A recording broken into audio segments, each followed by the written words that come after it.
mendengarkan podcast ini. Ketika seseorang dalam keadaan kecewa, tertekan oleh masalah hidup, maka bisa muncul pertanyaan di dalam hatinya. Apakah hidup hanya demikian ini? Dan apa yang patut kulakukan?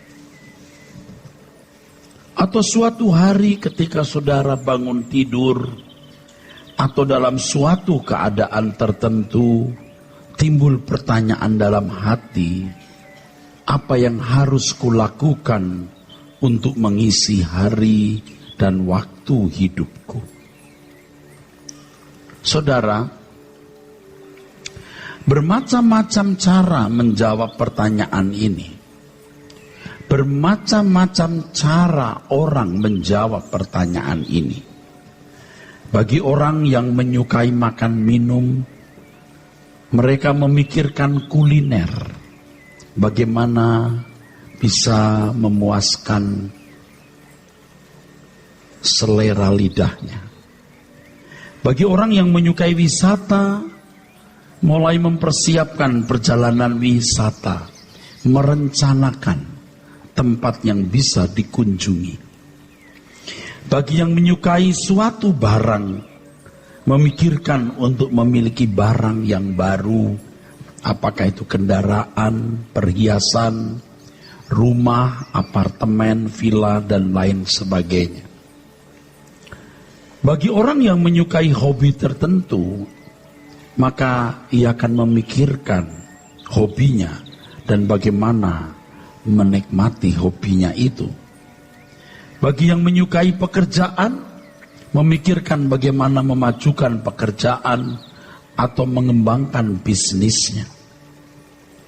Bagi yang terikat dengan keinginan daging,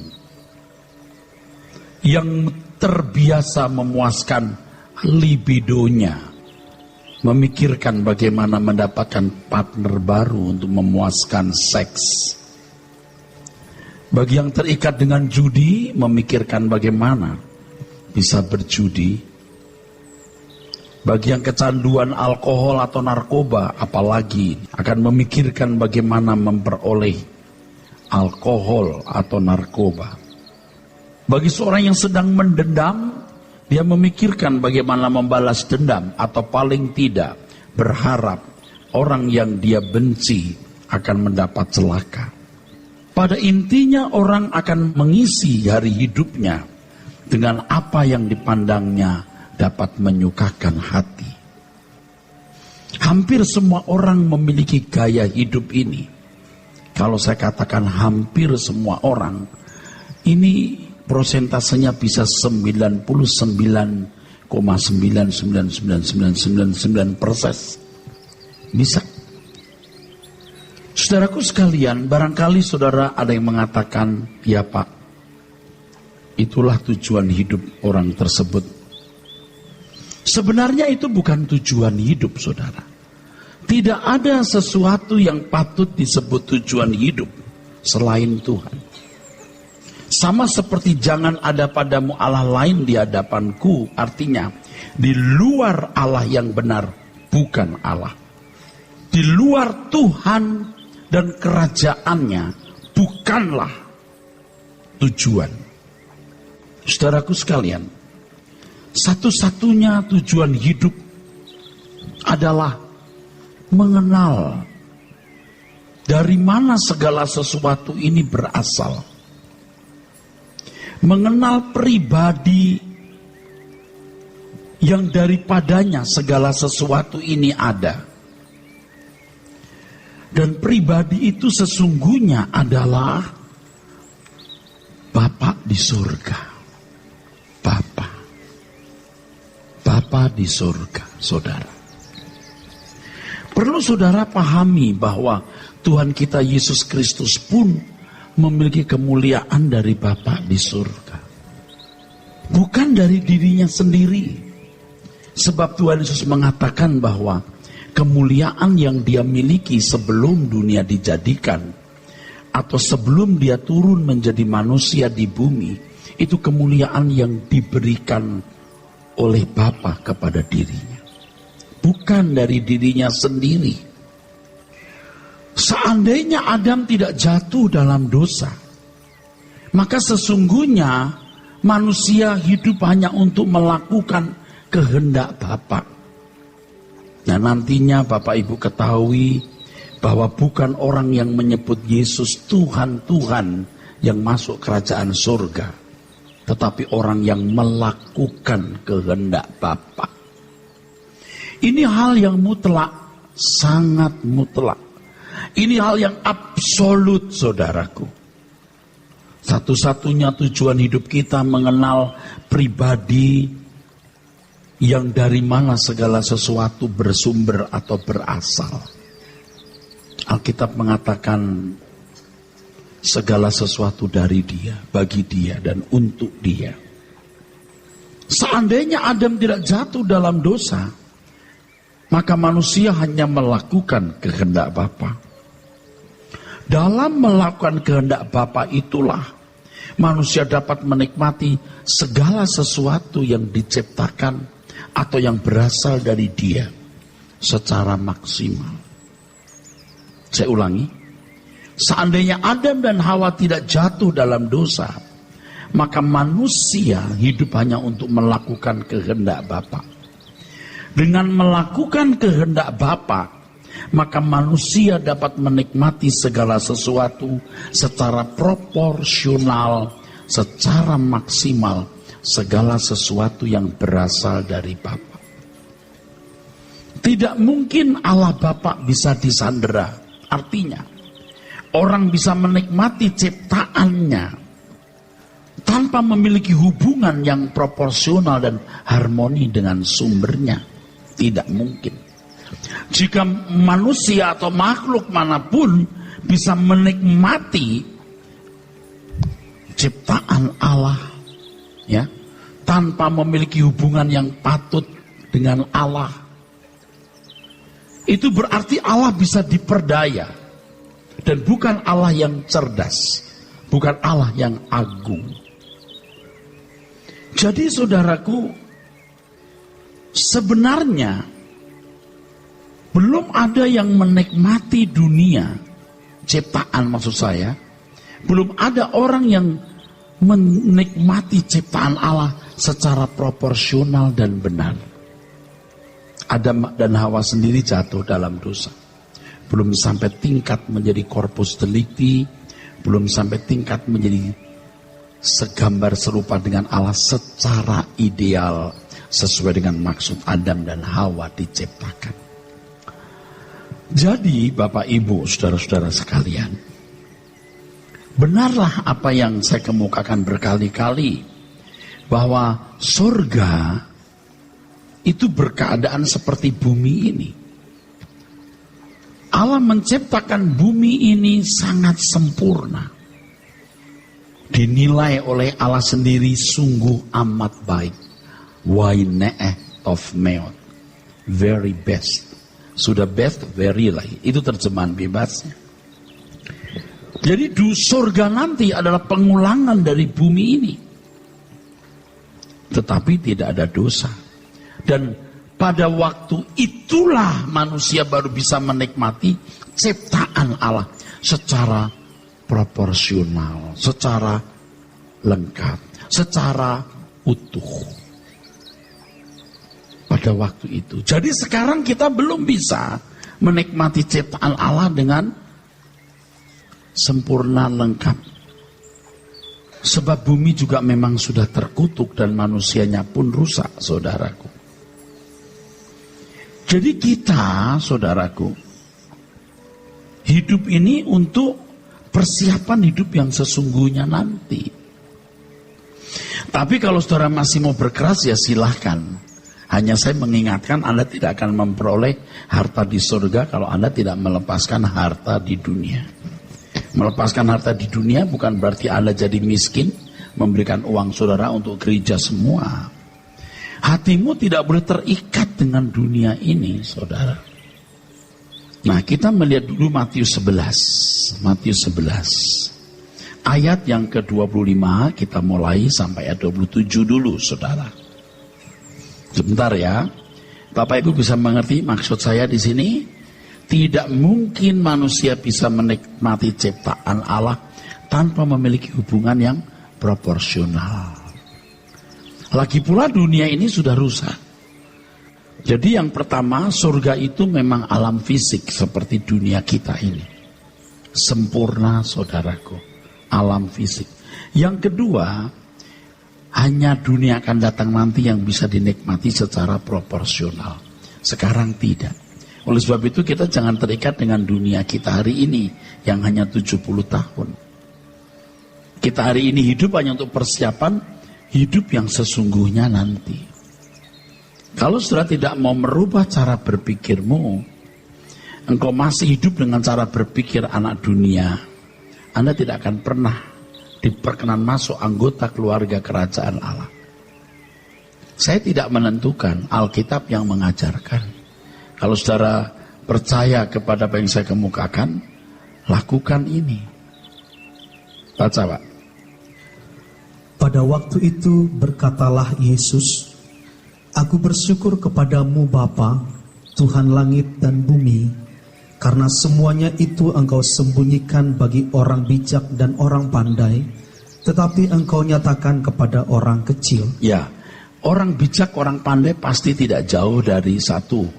Orang-orang hebat secara politis, yaitu penguasa Romawi. 2, orang-orang terkemuka seperti tokoh-tokoh agama Yahudi. 3, orang-orang kaya di Israel pada waktu itu.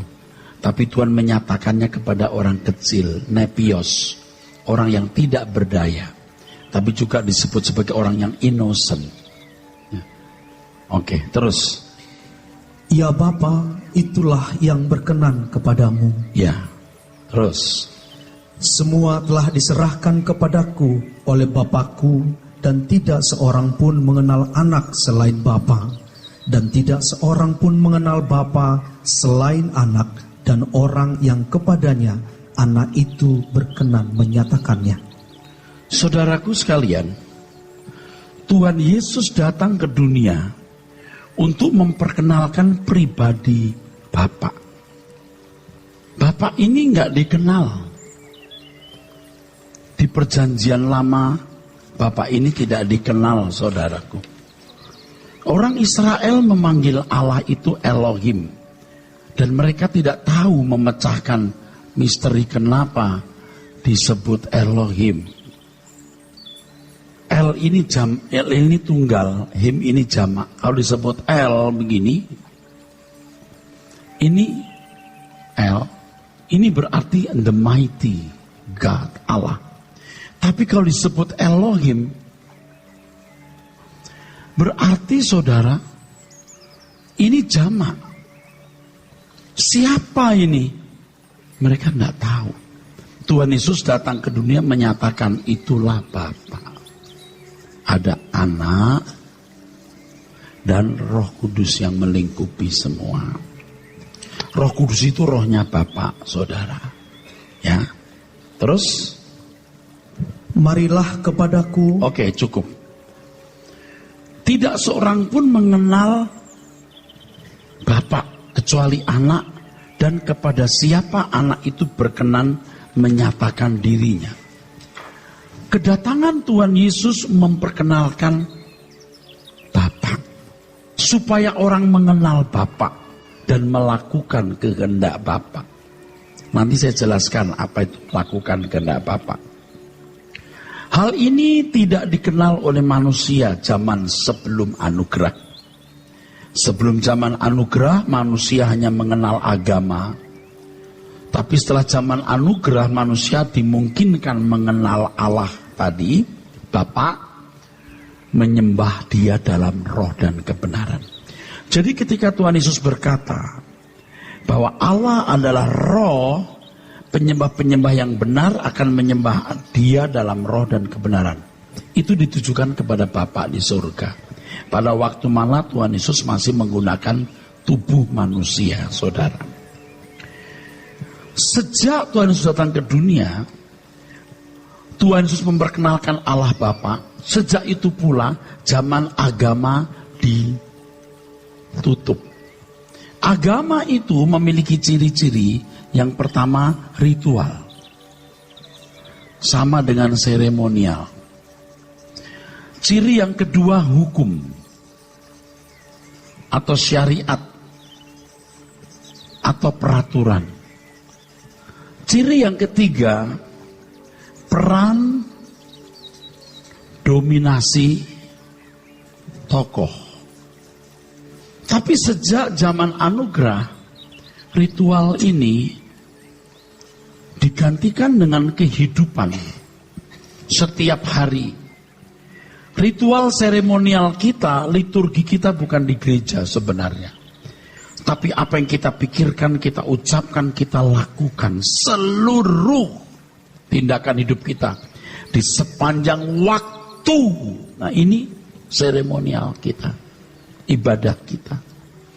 Hukum kita bukan hukum yang tertulis, tetapi Tuhan. Nah, Tuhan Yesus akan memperkenalkan Bapa di surga untuk mengenal Bapa dan melakukan Bapa. The Lord is my law, Tuhan hukumku, atau Father is my law, Bapa di surga itu hukumku. Nah, peran dominan tokoh. Kalau di agama-agama pada umumnya, tokoh itu punya peran, bisa menjadi mediator atau perantara antara Allah dan umat. Tetapi di dalam kekristenan, saudara diajar untuk berhubungan langsung dengan Bapa. Berhubungan langsung dengan Bapa. Di zaman anugerah ini, manusia dapat memiliki hubungan dengan pribadi agung Bapa secara konsisten. Itulah sebabnya Roh Allah dimeteraikan, ditempelkan di dalam diri kita, memimpin kita. Dan kalau kita serius, sungguh-sungguh bertumbuh di dalam Tuhan, saudara bisa menghayati Allah sebagai Bapa dan menghayati diri saudara, diri saya ini sebagai anak.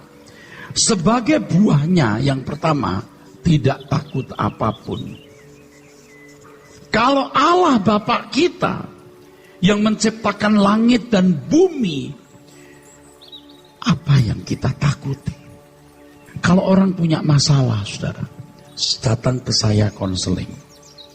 Tapi kalau saya punya masalah, saya tidak bisa datang kepada siapa-siapa. Tapi ada satu penghiburan yang sering saya lakukan.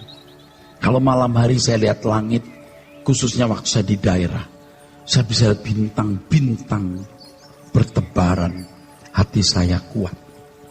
Di atas langit ada langit. Di atas segala langit ada Bapa di surga yang mengayomi semua orang. Matahari kita ini satu dari 200 miliar matahari di galaksi Milky Way. Galaksi Milky Way itu satu dari 400 miliar galaksi di jagat raya yang sudah bisa dihitung manusia. Betapa besarnya Allah. Tidak takut. Nanti akan muncul perasaan berani menghadapi apapun. Yang kedua, tidak terikat dunia. Kalau orang Kristen masih terikat dengan dunia, masih bisa dibahagiakan oleh materi, fasilitas dunia, dia bermartabat rendah. Allah Bapa di surga, Allah semesta alam, yang punya langit dan bumi Bapa kita. Apa artinya kekayaan dunia kita hari ini? Apa artinya dunia ini, saudara? Jadi kalau Anda masih terikat dengan dunia, Anda bermartabat rendah, miskin. Bangsawan surgawi tidak demikian. Ciri ketiga, tidak bercacat. Tidak bercacat, tidak bercela. Di pertemuan-pertemuan mendatang nanti akan saya jelaskan detail satu persatu.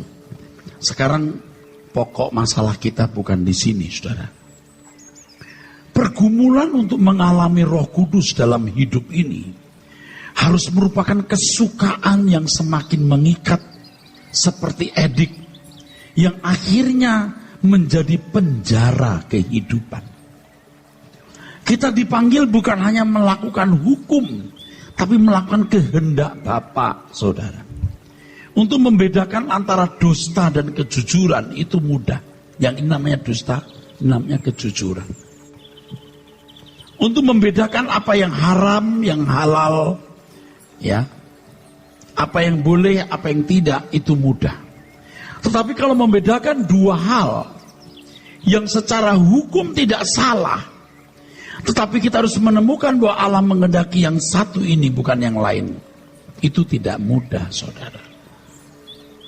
Tidak mudah. Jadi saudara punya keadaan personality atau kepribadian yang berbeda-beda, ya. Dan Tuhan bisa disukakan oleh masing-masing individu dengan keadaan yang khas dan khusus ini, untuk melakukan apa yang dia kehendaki. Yang dikehendaki Allah untuk Bapak itu belum tentu dikehendaki Allah untuk Bapak yang satu itu. Dan masing-masing harus menemukan apa kehendak Allah dalam hidupnya. Tentu saja secara hukum, moral umum harus sudah baik dulu. Sudah jujur, ya, kerja tidak korupsi, tidak selingkuh sebagai pasangan hidup, ya. Secara moral umum harus sudah baik dulu. Kalau secara moral umum sudah tidak benar, jangan dilanjutkan. Orang-orang yang masih berbuat dosa, seperti mencuri, korupsi, berzina, menggelapkan uang orang, saya pastikan, karena Alkitab berkata 100% you masuk neraka. Biar you ke gereja hari ini, you masuk neraka. You bilang, tapi saya percaya Tuhan. Percaya itu menuruti kehendak Allah. You tidak melakukan kehendak Allah, you tidak percaya. Nah, sekarang Anda melakukan kehendak Bapa. Ini bukan hanya melakukan hukum, tetapi apa yang Dia kehendaki untuk kita lakukan setiap hari. Di sini Roh Kudus akan menuntun kita. Itulah maksud Roh Kudus dimeteraikan. Di sini kita baru bisa mengerti bagaimana kehidupan anak-anak Allah. Jika seseorang melakukan hal ini, maka ia dapat mengerti bagaimana bermartabat anak Allah yang maha tinggi ini. Saudara, jangan takut tidak bahagia. Kenapa orang takut tidak bahagia? Karena dia belum menjadikan Allah satu-satunya kebahagiaan. Apakah Allah bisa menjadi kebahagiaan kita? Nah, yang ini tidak bisa saya transfer knowledge, tidak bisa saya pindahkan secara ilmu. Harus saudara alami sendiri. Bagaimana mengalami Tuhan menjadi kebahagiaan. Jika Tuhan menjadi kebahagiaanmu, maka tidak harus banyak. Seberapa yang kau miliki bisa membahagiakanmu.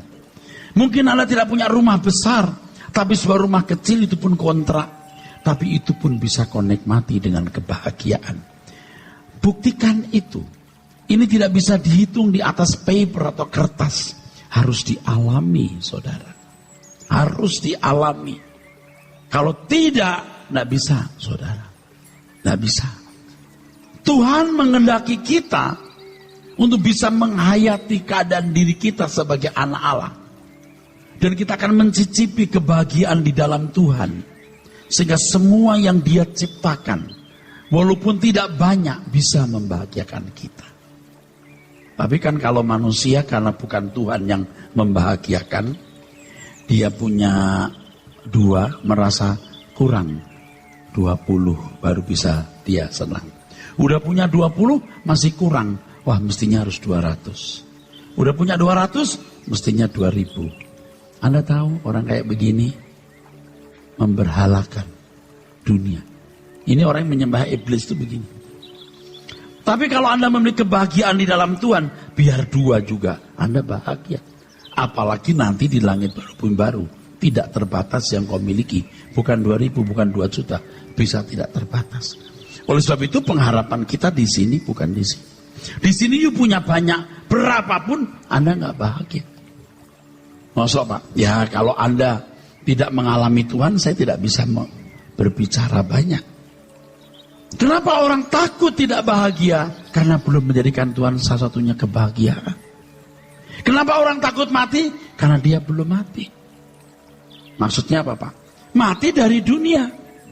Orang yang masih mengharapkan kebahagiaan dari dunia ini, dia takut mati. Ya nggak mungkin melekat dengan Tuhan. Maka seringkali orang mengajarkan yakin masuk surga. Yang diajarkan keyakinan, bukan pengalaman. Sehingga orang membiasakan merasakan apa yang diyakini, bukan merasakan apa yang dialami. Pak, kalau kita hidup cara yang Bapak ajarkan itu, apa normal hidup ini, Pak? Pertanyaan saya, apa saudara pikir manusia ini sekarang normal? Ini sudah nggak normal. Justru saya mengajarkan apa yang normal, tapi berhubung kita di dunia yang udah rusak, berhubung watak kita juga buruk, untuk memperbaiki perlu waktu. Untuk masuk normal itu proses. Saya juga belum normal banget, saudara.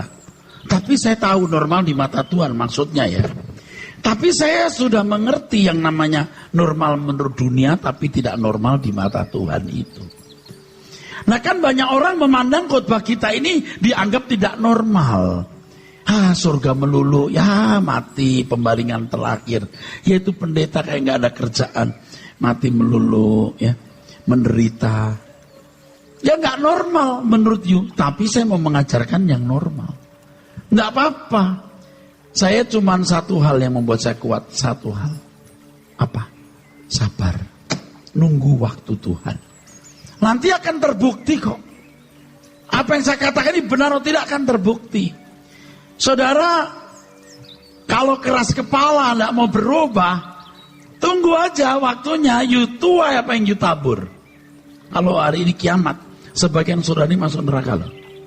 Saudara pikir saudara sudah masuk surga, tapi standar hidup saudara itu rendah loh. Engkau masih tidak sungguh-sungguh Tuhan loh. Engkau nggak layak loh. Allah itu kudus loh. Saya aja takut, saudara. Saya ini takut. Makanya saya berjuang terus untuk memperbaharui diri. Saya hari ini beda dengan saya 3 tahun yang lalu loh. Jangankan 3 tahun yang lalu, dengan 6 bulan yang lalu beda.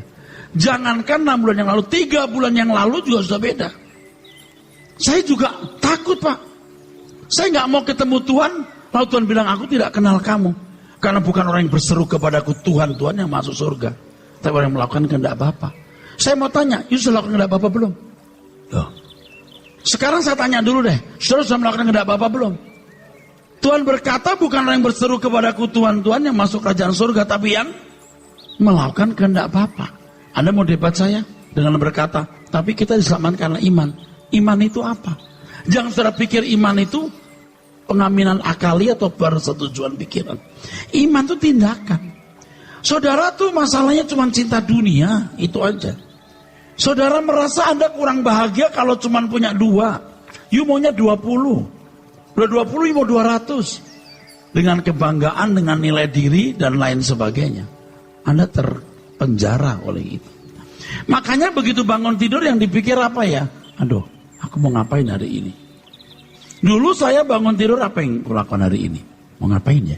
Oh, karena hobi saya musik, saya mau ke sini, saya mau beli piringan hitam. Aku mau cari CD lagu-lagu bagus.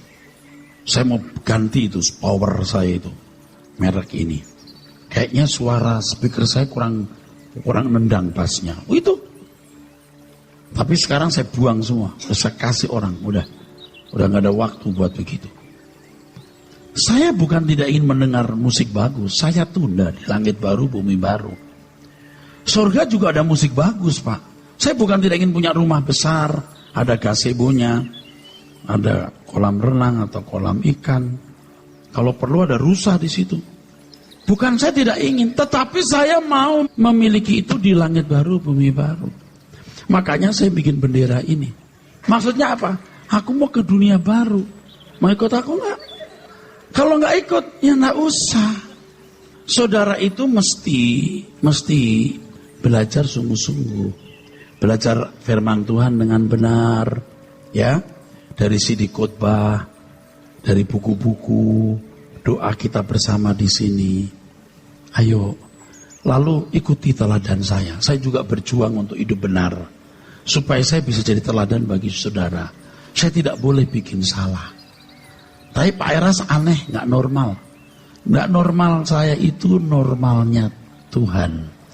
Kalau Anda mengatakan saya nggak normal dengan satu maksud seolah saya aneh, you jahat, you menyesatkan orang seakan-akan yang begini ini bikin orang masuk neraka dan tidak bahagia. Ini yang benar. Emang aneh itu Eras. Aneh. Kalau saya tidak aneh, saya belum normal. Saya belajar normal di mata Tuhan. Khotbah begini membuat saya juga tertuntut. Coba lo Erastus, lu sendiri bener gak? Suci, lu suci enggak? Ya saya juga mesti berjuang untuk lebih benar lah saudaraku. Saya harus membuktikan apa yang saya katakan ini dengan perbuatan. Daging kita ini jahat, jiwa kita sudah rusak. Hari ini yang punya dosa berhenti. Saya bukan ngancam, bukan mulut jahat. Itu pendeta mulut jahat. Tidak. Ini mulut baik. Artinya begini. Saudara kalau tidak bertobat, you masuk neraka itu sudah pasti. Udah pasti. Tapi saya ke gereja Pak. You ke gereja seminggu 30 kali pun percuma. Kelakuanmu tiap hari yang penting. Kalau ada yang korupsi di perusahaan, udah punya istri selingkuh lagi, punya suami selingkuh, you pasti masuk neraka. Udah gak usah ngomong banyak, lu bakal masuk neraka. Itu udah 1000%. Kok 1000 Pak? Lebih pasti maksudnya. Tapi kalau saudara mau berubah, hari ini you berubah. You bisa berdamai dengan Tuhan.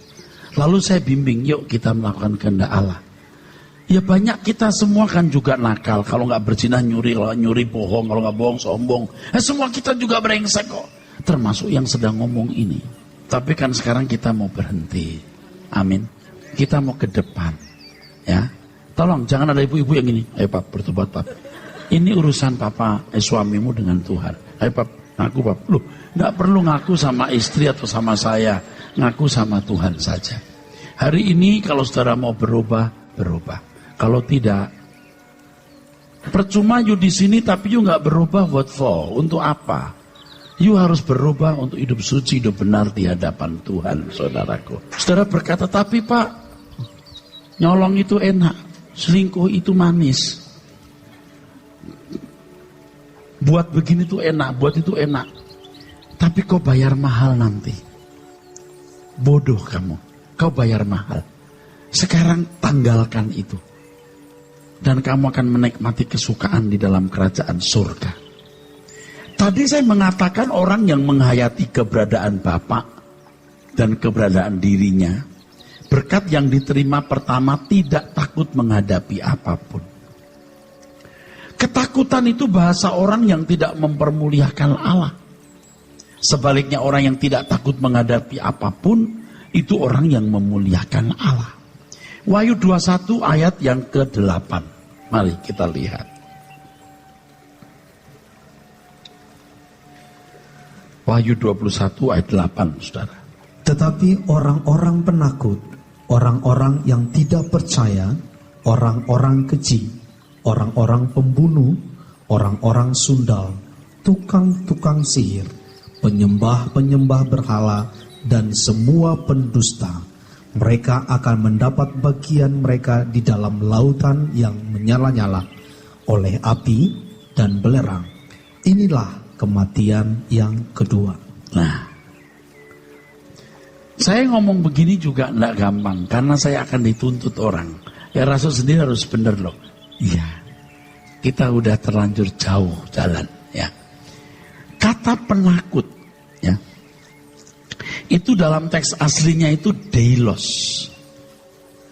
Deilos. Deilos.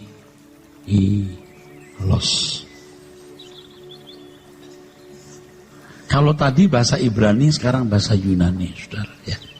Saya tulis itu bukan mau membanggakan diri untuk unjuk diri kalau saya pinter atau bisa bahasa Ibrani Yunani. Tidak perlu membanggakan diri begitu.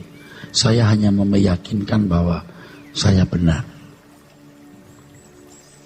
Bahwa yang saya katakan itu benar, saya tahu begini. Ini kata deilos ini dalam bahasa Inggris diterjemahkan timid atau fearful. fearful. Timid ini artinya malu. Ini artinya takut. Kok bisa gitu, Pak? Iya. Saudara harus membaca Alkitab dengan konteks zaman waktu itu, saudara. Kalau ada seorang bapak diseret keluar dari rumahnya, diseret begitu keluar rumahnya, orang kan ngeliatin ya, saudara. Tuh, makanya lo ikut Yesus dari Nazaret. Tuh dia. Memalukan loh. Dan tidak banyak loh orang berani begitu. Memalukan. Kalau dia malu, dia takut, dia masuk neraka. Berarti dia menolak Yesus. Nah sekarang kita gimana, Pak? Tidak ada aniaya. Ya, kita memberitakan Injil yang benar ini kan sebenarnya juga membuat kita jadi bisa malu gitu. Aduh, Yesus kok diajarkan ngawur begitu? Ya ngawur siapa? Loh, saya ini, maaf ya, ini bukan nuduh siapa-siapa ya. Teman-teman, sahabat-sahabat saya yang suka pergi saya ke daerah itu tahu. Saya ini dianggap kayak virus loh kadang-kadang. Kalau bikin seminar itu beberapa pendeta nggak mau datang. Jemaatnya dilarang ikut. Itu pendeta Erasus itu sesat. Anti perpuluhan. Loh, kita nggak anti perpuluhan, kita mengajarkan segenap hidup. Dia tidak tahu kita lebih bahaya loh, saudaraku. Kalau you nagih perpuluhan, saya memaksa segenap hidup. Sebenarnya lebih mengerikan. Jadi saya seperti penyakit. Tapi kalau berhadapan dengan saya langsung, sopan. Tapi di belakang, sesat. Lu belum pernah gua setrika. Artinya you mesti dengar khotbah saya dong. Buku saya sekarang 38 loh judul. You bisa baca dong, mana sesatnya dong. Tapi nggak apa-apa. Kita sabar, saudara. Nanti waktu akan membuktikan. Jadi sekarang kita tidak perlu malu jadi ekstrim. Saya sudah mengambil keputusan dari anak sekolah minggu, remaja, pemuda harus ekstrim. Selama ini nggak ekstrim. Saya lihat pemuda-pemuda juga ada yang jatuh dalam dosa dan rusak. Saya meratapi itu. Kalau nggak ekstrim susah. Kalau lingkungannya baik, dia bisa baik. Kalau lingkungannya buruk, dia ke bawah. Tapi kalau diajak ekstrim, dia tidak akan terbawa. Dari kecil, tepuk tangan saudaraku. Dari kecil diajarkan kebenaran-kebenaran supaya ekstrim. Ekstrim yang benar, jangan nyontek, belajar, itu ekstrim. Orang tua marah, tidak boleh bantah, ekstrim. Jangan nonton film yang gak patut, tidak boleh. Saya dari kecil anak saya larang, awas kalau kamu nonton film yang gak pantas. Awas, ngamuk saya. Orang film-film hantu saja kalau ditonton saya marah. Jangan nonton film hantu. Hantu nggak boleh, Tuhan boleh. Hantuhan Tuhan. Saudara, kita harus berani, tegas, dan ekstrim. Orang tua ekstrim dulu, baru anak-anak bisa ikut ekstrim. Dan kalau kita ekstrim, tidak perlu kita malu. Ini sekarang kita dianggap penyakit, tidak apa-apa. Ekstrim, munafik, sombong, tuh kata yang sering saya dengar. Sombong, keras kepala, tidak apa-apa. Memang keras. Saya nggak mau berubah, begini aja. Yang penting Yerusalem baru. Ajar aku hidup sebagai anakmu. Ajar aku hidup sebagai anakmu.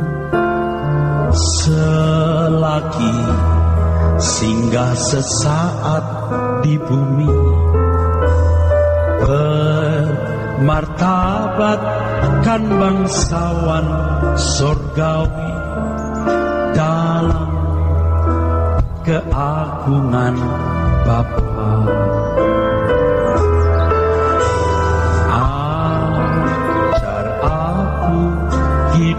seperti putra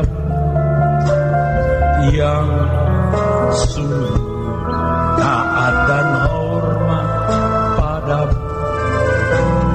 Tak terjerat keindahan dunia, kepada Bapa tetap setia. Arahkan pandangku hanya ke rumah-Mu, Bapa. Takkan lama lagi Tuhanku datang kembali. Siapkan diriku hidup tak bercacat celah, agar aku layak bagi-Mu. Biarlah tempat ini menjadi tempat yang mempersiapkan saudara menjadi anak-anak Allah yang berkenan. Amin.